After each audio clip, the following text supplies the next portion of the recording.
ข้าพเจ้าท่านแพทย์โสมไฟเด้อ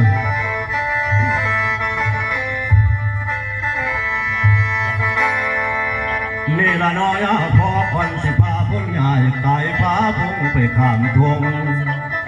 พวกเขาอยู่เวียงหงทั้งเวียงทองดอกแก้วไก่สิไปพุ่นก่อนเฮาแล้วบัดดึงพวกเสนาบัดข้าวย่องให้ร้องมึงมันไปแสนหาใส่แนนผ้าแดงแขนเขาบ่มีใด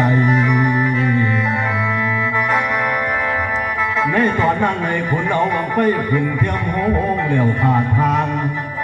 เบื้องทั้งหัวทั้งหางทั้งกระนวลดอกลูกโอ้ยงามโคกูสุทางเดี่ยวเบื้องหางไม่กระป้องเลี้ยงคอเพราะคำเกินดอกทั้งหัวตัวเราคิ้งกระงามดีกระมอมสูงวัดยามพุง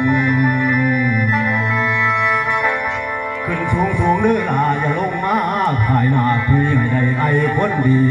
มาเป็นเมียกันอยู่ซ้อนไอ้ไม่ย้อนเจ้าผู้เดียวแทบจากหัวมาสู่ท้าย16คือพอดีว่ามีไผ่งามคือระวางหางขันวางบาง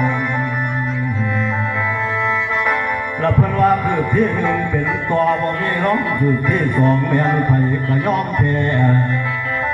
คือที่สามขึ้นไปลงมาแง่ผงคนอยู่ใต้ล่างคือที่สี่ผงผู้สาวแม่ห่างได้แนมหน้ากันพอดัง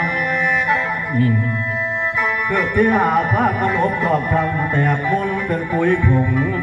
คนเขาเอาลงตมข้าพองเสียรกย้อน